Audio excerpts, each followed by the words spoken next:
오늘은 혼합된 믿음과 신앙을 조심하기라는 제목으로 하나님 말씀 나누겠습니다. 요즘 저희 교단에는요, WEA라는 문제가 큰 화두가 되고 있는데요. 그 WEA는 이제 세계 복음주의 연맹을 뜻합니다. 그래서 1846년에 영국 런던에서 이제 설립된 복음주의 개신교 연합체라고 하는데요. 현재 이제 128개국의 이제 교단들, 단체들이 참여하고 소속된 교인이 6억 명이라고 하는 어떻게 보면 세계 최대 복음주의 협의체라고 하는데요. 그런데 이제 현재 제가 속한 대한예수교 장로회 합동교단에서는요, 지난 2021년에 이제 정기총회에서 이 WEA에 대해서 이제 명확한 윤곽이 드러날 때까지 결의하는 걸 유보하고 불필요한 논쟁을 피하자 이제 이렇게 했었는데요. 따라서 이제 저희 교단은요, WEA에 대해서 공식적인 연대를 선언한 것도 아니고요. 또 WEA에 가입한 것도 아닌데, 이번에 이제 저희 교단 심무하시는 오정영 목사님 사랑의교회 2025년에 총회 유치를 이제 확정해서 또 논란이 되고 있는 것을 알게 되었습니다. 이제 저도 기사들을 검색하고 찾아보니까요, 이 복음주의 연맹이 그 WEA의 어떤 고위 인사들이 종교다원주의 또 신사도 운동 그런 의혹 때문에 이제 문제가 되고 있다는 것을 알게 됐는데요. 전문가들은 이 WEA라고 하는 이제 복음주의가 신복음주의라고 해서요, 일단 근본주의의 배타성을 극복하고 어떤 포용주의 이런 쪽으로 나아가자 이렇게 하는 것이라고 하는데, 실제로 이제 WEA에서 1997년에 그냥 삼위일체 하나님을 믿고 예수 그리스도의 완전한 신성과 인성을 믿는다, 이 두 가지 대전제만 있으면 기독교회로 인정하기로 했다고 이제 WCC 또 로마 교황청 이렇게 합의를 했다고 알려졌는데요. 그리고 2011년도에 이 WEA가요, 이제 WCC와 또 로마 카톨릭과 만나서 이제 개종을 금지하는 내용으로 합의서를 발표했다고 하는데, 현재 전 세계적인 흐름이요, WCC와 같은 이제 종교 통합의 길로 가고 있습니다. 그런데 이제 복음주의라고 하는 이런 WEA도 결국 이제 동반자로 이런 포용주의를 따라가고 있는 것인데요. 과거 이제 저희 교단에 가장 큰 어른이셨던 박형룡 박사님, 박형룡 목사님이 선지자적인 시각으로 이 WEA의 위험성에 대해서 이미 경고를 강력하게 하셨습니다. 저 개인적으로는 저희 기독교, 저희 개신교회가 하나됨을 저는 힘써야 된다고 할 때 반드시 어떤 교단, 어떤 제도적인 하나됨을 저는 이루어야 한다고 생각하지는 않습니다. 우리가 정치적으로나 제도적으로는 저는 분열도 있고 갈등도 있을 수 있다고 생각하는데, 우리가 정치나 제도적으로 하나된 교회가 바로 카톨릭 교회 아닙니까? 그래서 또 역사적으로 십자군 전쟁과 같은 또 문제를 또 경험하지 않았습니까? 저희 교단에서는 그래서 카톨릭 교회를 가장 큰 이단으로 여기고 있는데, 우리가 특별히 저는 예수님께서도요, 마지막 때가 되면 이제 배교에 대한 말씀하셨습니다.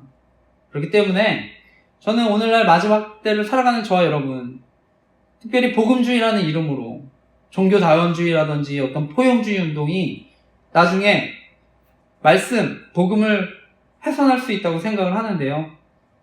따라서 저 개인적으로는 이런 복음주의라는 것에 미혹돼서 우리가 어떤 종교다원주의적 이런 행보에 우리가 같이 가는 것 저는 조심해야 된다 생각합니다. 그리고 무엇보다 저는요, 이번에 사랑의교회에서 이런 세계 복음주의 연맹 WEA 총회를 열게 되면 저는 자칫 교단 분열의 위험성도 있다고 생각합니다. 실제로 저희 장로교는요, WCC라는 운동 가입 여부를 두고 과거에 합동과 통합으로 이렇게 갈리는 아픔을 겪었는데요. 이 세계복음주의 연맹, 저는 그 총회 앞두고 저는 저희 장로회 합동교단이 다시 이렇게 분열되는 일들 정말 생기지 않도록 기도하고 있는데요. 제가 알기로 이제 사랑의교회 오정희 목사님 이제 은퇴 얼마 안 남으신 걸로 알고 있는데, 저는 정말 사랑의교회가 무엇보다 우리 교단 또 한국교회에 정말 선한 영향을 끼칠 수 있도록 함께 기도해 주셨으면 좋겠습니다. 네, 지난주에서 오늘 이제 빌립 집사님 사마리아 전도에 대한 말씀을 나누고요. 오늘 이어서 나누는데, 제가 지난주 보니까 사도행전 1장에서 8절까지의 말씀을 나눴는데, 제가 주보나 이제 제가 올린 설교 영상 보니까 이제 13절까지 나와 있었는데요. 제가 수정하지 못했는데, 나중에 이제 썸네일들은 수정할 수 있겠지만 영상 자체는 다시 만들어서 올려야 되는데요. 그래서 나중에라도 바꿀 수 있으면 좋겠지만 일단은 또 참고해 주시길 부탁드립니다. 그리고 제가 지난주 이제 설교 관련해서 조직 스토킹 카페에 이제 글 올린 것들 소개해 드렸는데요. 거기 보면 이제 자유 게시판이 있습니다. 그런데 이제 그 자유 게시판에 글을 올리시는 분들이 있는데, 저는 카페 어떤 이용 목적에 맞지 않거나 신뢰성을 저해하는 글들은 그냥 삭제하고 있습니다. 그래서 그 조직 스토킹 카페에 현재 인공환청이나 전파무기에 대한 내용들 막 게시하는 분이 있는데, 저는 이런 분들 사칭하거나 또 분탕이라고 생각을 해서, 특히 환청, 어떤 망상으로 시선을 돌릴 수 있다고 생각해서요. 저는 진짜 피해자들이 또 어려움 겪을 수 있다고 생각하는데, 카페에 그래서 누구든 또 글을 올려주실 때 이 점 유의해 주시고 또 올려주시기를 부탁드립니다. 네, 저는 이제 지난주 예루살렘 교회 7집사님 중에 한 분, 빌립 집사님, 또 사마리아 지역에 내려가 이제 복음을 전했다고 하는데, 그리고 이제 사역하는 곳에 귀신이 쫓겨나고 중풍병자들 이렇게 났는데요. 그리고 오늘 이어지는 말씀입니다. 오늘 말씀은요, 혼합된 믿음과 신앙을 조심하기인데요. 오늘도 또 말씀을 통해서 하나님 저와 여러분 교훈하시고, 우리가 말씀 붙들고 살아갈 때 이번 한 주도 하나님의 사랑과 인도하심을 경험하는 한 주가 되시기를 간절히 기도하고 축복합니다. 오늘 나누고 싶은 핵심적인 교훈은요, 우리는 매 순간 말씀을 통해서 성령께서 우리의 생각과 가치관을 변화시켜 주시도록 기도하고요, 또한 회개하는 삶을 통해서 성령의 충만함을 경험하며 살아야 한다는 것입니다.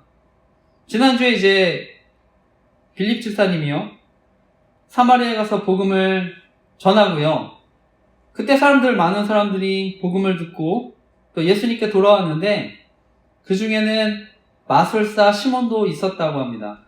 오늘 이어지는 말씀입니다. 사도행전 8장 9절에서 13절까지 말씀 같이 함께 읽어보겠습니다. 사도행전 8장 9절에서 13절 읽어보겠습니다. 시작.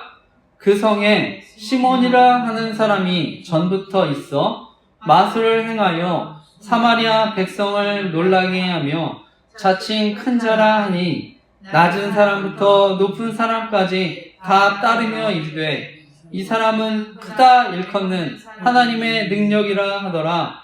오랫동안 그 마술에 놀랐으므로 그들이 따르더니, 빌립이 하나님 나라와 및 예수 그리스도의 이름에 관하여 전도함을 그들이 믿고 남녀가 다 세례를 받으니, 시몬도 믿고 세례를 받은 후에 전심으로 빌립을 따라다니며 그 나타나는 표적과 큰 능력을 보고 놀라니라. 아멘. 오늘 말씀을 보게 되면은요, 이제 마술사 시몬이 등장합니다. 그 본문의 마술사는요, 원어적으로 점성가, 주술사가 됩니다. 그래서 초대교회 기록에 따르면은요, 이 시몬이 이집트에 가서 이제 철학과 마술 배웠다고 하는데요, 우리가 잘 아는 대로 이집트는요, 과거 모세가 또 하나님의 능력으로 지팡이를 던져서 이렇게 뱀이 되게 하지 않았습니까? 근데 이때 이집트 마술사들도요, 지팡이를 던져서 뱀이 되게 만들기도 합니다. 그러니까 시몬이 이제 마술을 배웠다면 이러한 또 능력들, 이적들 행했을 수 있다고 생각을 하는데요. 그러니까 이제 점도 쳐주고 이런 경우 했을 수 있다 생각하는데, 우리나라의 경우에도 무당이 있지 않습니까? 그런데 무당 중에 소위 말하는 이제 용암무당, 점 잘 보는 집이 있듯이 오늘 본문에 이제 시몬이라는 사람, 저는 이러한 능력을 가질 수 있다고 생각을 하는데요. 그래서 말씀해 보니까 낮은 사람부터 높은 사람까지 다 따르고요. 아, 이 사람이 크다, 하나님의 능력을 가졌다, 저는 사람들 그래서 믿었다 생각합니다. 그런데 이제 중요한 것은요, 당시 마술사가 사마리아에 이렇게 큰 영적인 영향력을 끼치고 있었다는 것인데요. 이것만 봐도 이 사마리아 지역이요, 저는 영적으로 건강한 지역은 아니었다 생각합니다. 왜냐하면 사람들은요, 진짜 하나님의 능력이 무엇인지, 정말 말씀이 무엇인지 또 잘 분별하지 못했다 생각하는데요. 그래서 사람들은요, 무엇이 진정한 하나님의 능력인지, 말씀이 무엇인지 저는 잘 분별하지 못했다 생각하는데요. 그러니까 이제 시몬이 일으키는 그런 이적들을요, 하나님이 하신 일로 믿었다 생각합니다. 오늘날에 또 많은 이단들, 또 이적을 이용해서 사람들 미혹을 하는데요. 오늘 본문에 보면 높은 직위에 있는 사람들도 시몬을 따랐다고 얘기합니다. 우리가 이단에 빠진 사람들 보면은요, 저는 머리가 좋다고, 명문대생, 좋은 직장 다니고, 전문직, 이런 분들도 많이 빠지는 걸로 알고 있습니다. 이단들이요, 신비한 능력을 일으킨다고 하면서 저는 누구든 속일 수 있다 생각합니다. 과거 우리나라에 신유 집회 통해서 불치병 고치는 그런 사람들도 있어서 사람들을 미혹했는데요. 제가 어릴 때 기억하기로 할렐루야 기도원 김계영 원장, 소위 이제 성령 수술이라고 해서 환자의 환부를 긁으면서요, 막 암덩어리 꺼내는 거 막 보여주고 그랬는데요. 저는 이제 그것이 알고 싶다, 그 방송을 통해서 그것을 사람이 어떻게 속이는지 이렇게 실체가 결국 드러나게 됐는데, 오늘 본문을 보면 사마리아 사람들이요, 그냥 단순히 이방인들하고 이게 피만 섞인 게 아니라 어떤 의미에서는요, 신앙도 혼합된 것입니다. 그래서 마술사들, 속이는 사람들, 저는 하나님의 능력이라고 이제 믿고 따르게 되었다고 생각하는데, 저 개인적으로 이제 서두에 나눴지만 경계하는 것은요, 이런 혼합된 믿음과 신앙, 특별히 이제 복음주의라는 연합으로 저는 이런 것들이 들어올 수 있다고 또 생각합니다. 그래서 종교자원주의라든지 어떤 포용운동이, 신사도운동, 이런 잘못된 영성운동 또 들어올 수 있다 생각하는데, 그렇기 때문에 저는 교회가 정말 미혹되지 않도록 함께 또 기도해 주셨으면 좋겠습니다. 결론적으로 오늘 말씀을 보면요, 이 마술사 시몬이요, 하나님의 진짜 능력을 보게 되고요, 복음을 듣게 됩니다. 예수님 믿게 됩니다. 실제 역사하신 하나님의 능력을 보고 믿게 됐는데요. 오늘날도 이제 무속인 가운데서 지금도요, 심심찮게 예수님 믿는 사람들 나옵니다. 각종 귀신들에게 시달리다가 예수님 믿고 치유받고 예수님 믿는 사람들이 실제로 있습니다. 따라서 저는 지금도 과거나 지금이나 정말 복음이 역사하면 그 사람을 변화시키는 줄 믿습니다. 어떠한 사람도 변화시키게 되는 줄 믿습니다. 이어서 이제 말씀을 보게 되면요, 사마리아에 이제 복음이 전해지고요, 시몬과 같은 마술사가 세를 받았다, 이것이 이제 예루살렘에 있는 사도들에게도 전해졌던 것 같은데요. 그래서 이제 예루살렘 교회가 베드로와 요한을 사마리아에 보냅니다. 그것이 이제 이어지는 말씀, 14절에서 17절까지 말씀인데요. 우리 이어지는 말씀 또 읽어보겠습니다. 14절에서 17절 말씀 읽어보겠습니다. 시작.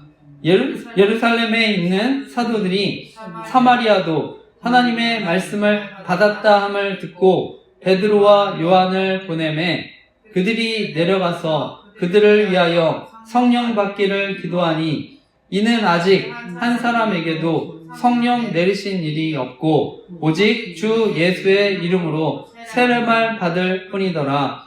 이에 두 사도가 그들에게 안수하며 성령을 받는지라. 아멘.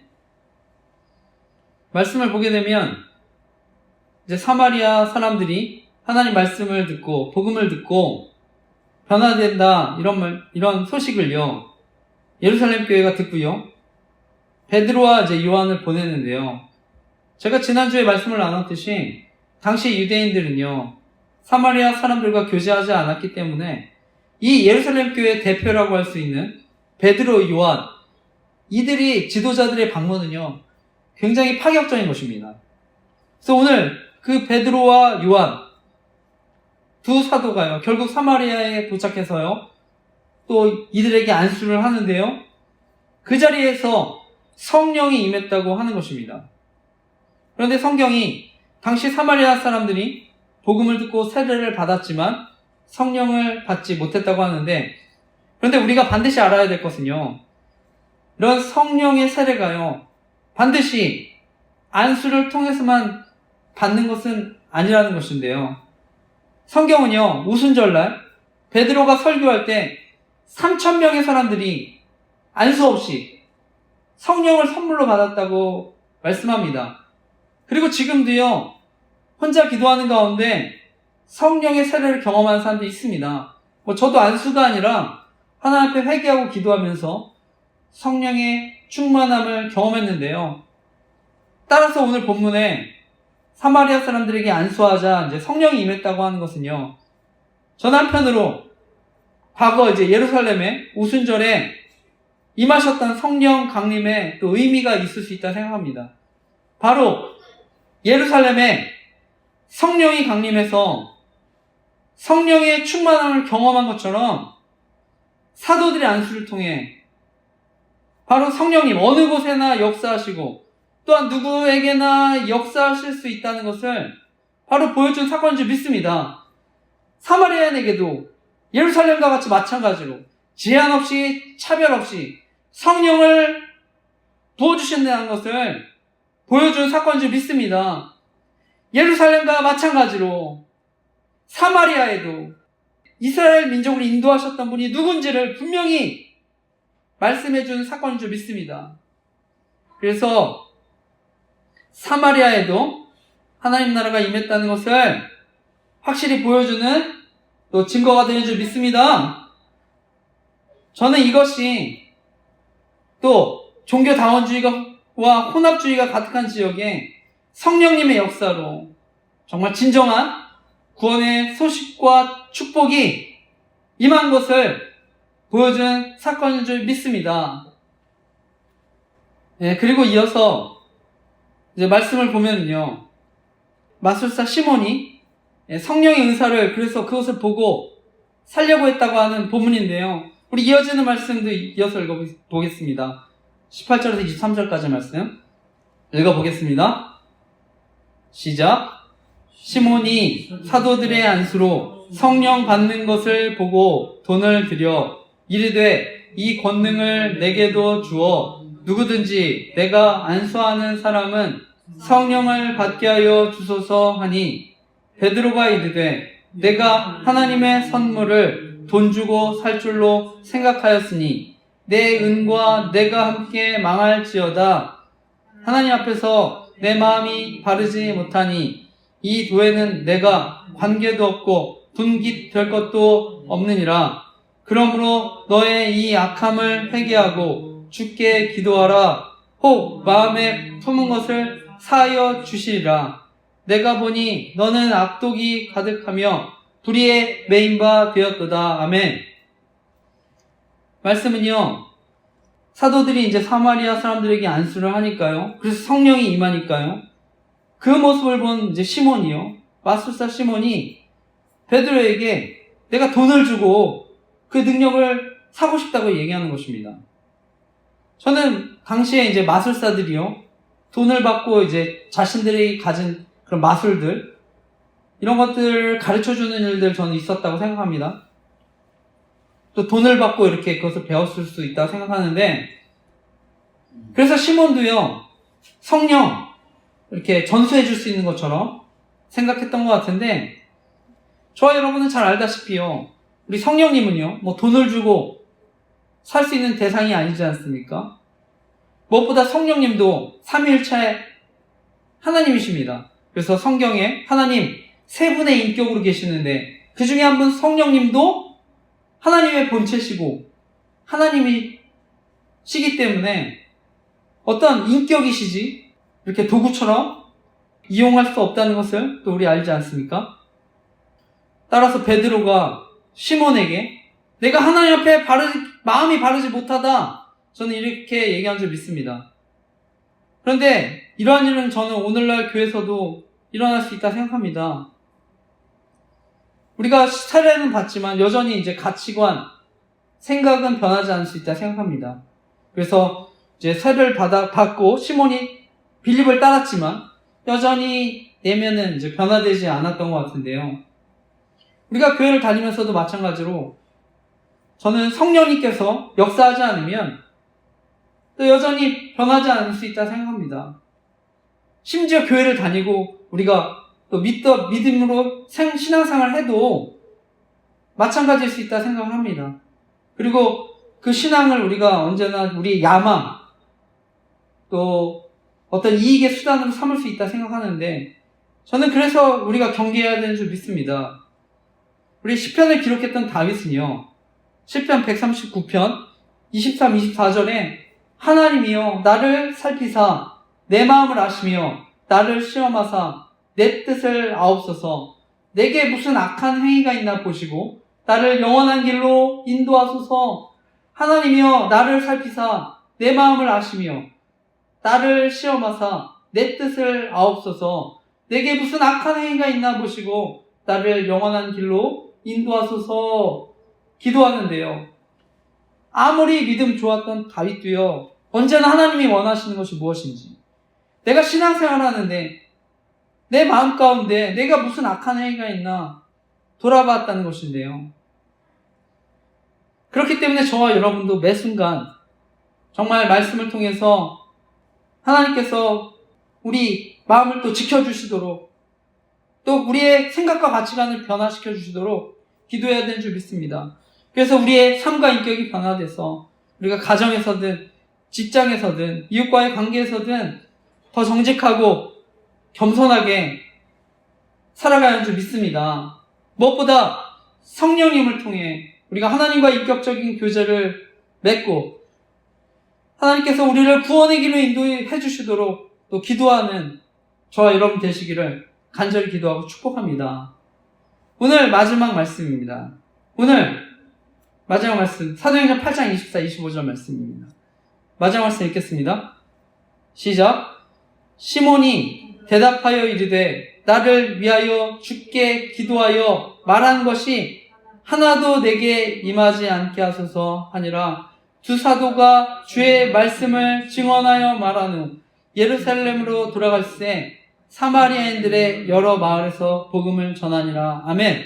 오늘 마지막은요, 바로 시몬의 회개로 끝났는데요, 베드로의 책망을 들은 시몬이요, 결국 이 재앙이 내게 임하지 않게 달라고 기도합니다.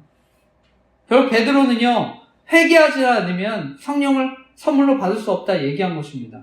그래서 그 즉시 이제 시몬이 회개를 하는데요, 우리가 돈이 아무리 많아도, 세상에서 아무리 많이 배워도, 세상에서 아무리 출세하고 성공해도 예수님 모르면 구원, 영원한 생명 누리지 못합니다.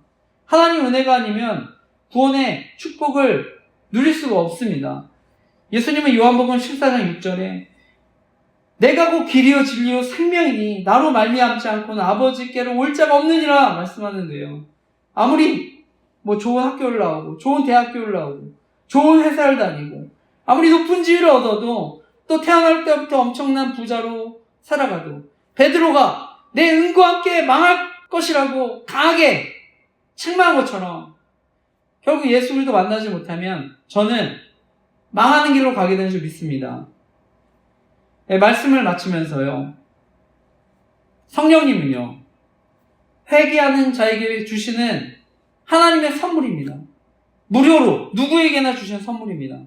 저는 그래서 이 자리에 온라인으로 또 말씀 듣는 분들 가운데 우리가 하나님 앞에 회개하고 또 성령의 충만함을 경험해서 하나님의 인도하심을 경험하시기를 바랍니다. 무엇보다 회개하고 성령을 구하시기를 간절히 기도합니다. 그렇다면 성령께서는요, 우리의 죄악을 돌이켜서 영원한 생명을 인도해 주신 줄 믿습니다. 우리 안에 살아계셔서 저와 여러분의 삶을 인도해 주신 줄 믿습니다. 무엇보다 우리가 회개하고 성령의 충만함으로 살아갈 때 우리의 옛 사람의 가치관, 우리의 욕심들 따라가는 것이 아니라 하나님의 영광을 구하고 살아가게 되는 줄 믿습니다. 따라서 바라기는 이번 한 주도 매 순간 우리의 생각을 하나님의 말씀 앞에 내어놓고 또 성령님께서 우리의 생각과 가치관을 변화시켜 주시도록 기도하는 저와 여러분 되시기를 간절히 기도하고 축복합니다. 또한 우리가 우리 자신을 돌아보고 회개하는 삶을 통해 성령의 충만함을 경험하며 하나님의 인도하심을 경험하며 살아가는 이번 한 주가 되시기를 간절히 기도하고 축복합니다. 아멘.